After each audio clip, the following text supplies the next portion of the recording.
Hello everyone, just another book review, and this is a book called My Thoughts on How to Be Right in a World Gone Wrong by James O'Brien. How to Be Right in a World Gone Wrong by James O'Brien. So for any of you that don't know, James O'Brien is a radio presenter. He is on a channel called LBC, which I think stands for Leading Britain's Conversation. And he comes on about, I think, about 11:30 to about 1 o'clock, and it's the kind of thing where people phone in with their views about things that are happening during the day, and basically James will give his own views, but he will also gently pry apart what other people think. And the great thing about this is that, it's not a big book. It's very easy to read, and it's got a lot of transcripts of his actual radio interviews. But this is one of those books, I have to admit, I think it was Nasser, a friend of mine, that said, have a read of this. And I saw it in a second-hand bookshop. I picked it up. I think it cost me like £1.50. But it's one of those books that it makes you laugh out loud, but not because it's supposed to be funny. It's just that the way that James picks apart people's arguments is and gets you to the point of what they actually think. Some of it is it did make me laugh out loud, I have to admit, and it does also educate you. So he goes into various things that people talk about, and it's the kind of stuff like political correctness. So he has a special chapter for Islam and Islamism. So Muslims are the big boogeyman, and he kind of breaks down what people say about them. Brexit's a big one, LGBT, political correctness, feminism, nanny states and classic liberals, the age gap, and he has a special thing for Trump. What I love about this book is, one, it's funny, but it's not meant to be funny. But it also does make you look at your own prejudices as well, and there's no doubt about it. After reading this, even he's looking at what other people think and why they think what they think, and how they think. You then realize that you've got prejudices of your own, and it makes you examine those as well. Like I said, it is pretty funny. One of the things that I think this is probably one of James O'Brien's first books. He's written a few since then. I must admit, when you see him talking on the radio, he's just very cool, very calm, very measured, and he just kind of gently takes away the soil from the roots of what people are talking about, and then you get to what they're actually saying, and why they think what they're thinking. The other sad thing about it is that, which is a bit of a sad thing, I suppose, is that he says, look, people think what they think, but much of the reason why they're thinking what they're thinking is because of what they're reading in the tabloid press and the tabloid media. And by that I include not just things like The Sun, The Mirror, The Mail, but also things like Talk TV, GB News, which wasn't around when he probably wrote this book. And unfortunately, people on that are the ones that actually peddle the lies.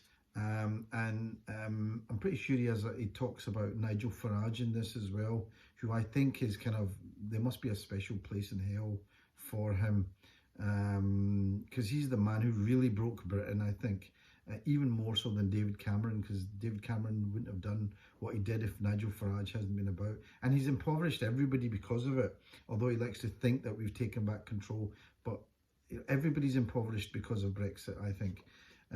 He also, but it's just great the way they talk about how they take all those lies apart. There's one bit, let me see if I can, and he really talks about how it's that media that is responsible for much of what is happening.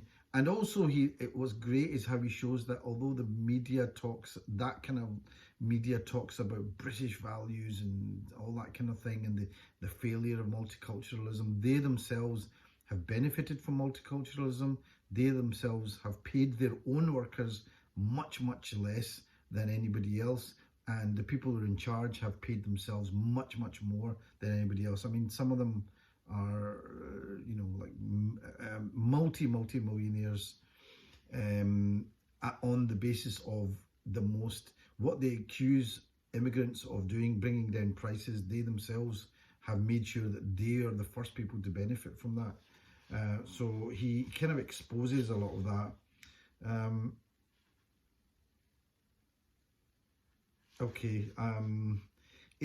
I don't even know if I should tell you some of this, but he one of the things he says is that people say things now that 10 years ago they would have thought was polite and wouldn't openly say, but now they openly come out and say that. And maybe it's because of the internet, like Mike Tyson said. The internet's made people very comfortable, and it makes them feel like they can say things that maybe 15 years ago they would have got a smack in the mouth of it. But the internet has made them very comfortable to say what they want because they do it behind their screens. Maybe it's that factor, I don't know. But I think James O'Brien definitely is one of those people who could give people that sense of manners again. Like, why are you saying all this stuff? And he doesn't just let it go. He does examine why they say that. Maybe I could come up with one of the transcripts that's kind of funny. Yeah, I mean, he goes into the thing about the European Union laws, and it kind of goes on a bit. So he goes on about a guy that talks about Europe taking away Britain's control, and then he says, "Look, can you name one thing that you can't do now?" That you can do now that you couldn't do before, and this guy is left without any argument and can't come up with anything. I mean, he's got, what was it? What was the other stuff? Let's see if I can come up with something. There was one that did make me laugh.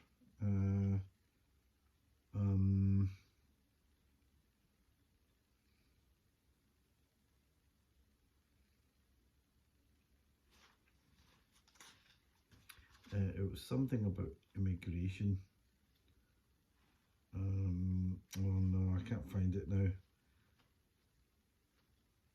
But it was basically, he was talking about how people saying, you can't talk about immigration. It's, it's politically incorrect. You can't talk about it.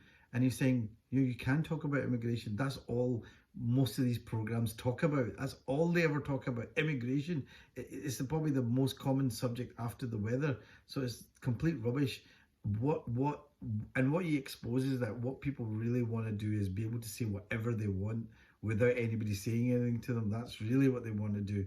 And he gets this particular person that was on talking about it, and the guy's talking about, I think, there's so many immigrants in the place, and eventually he comes out with what he says, and it's something so ridiculous that, I think he says something like, the place I stay is full of Pakistanis and they smell, and that's what it comes to. And then there's this silence, and then James O'Brien says, "So what do they smell of?" And he goes, "Curry."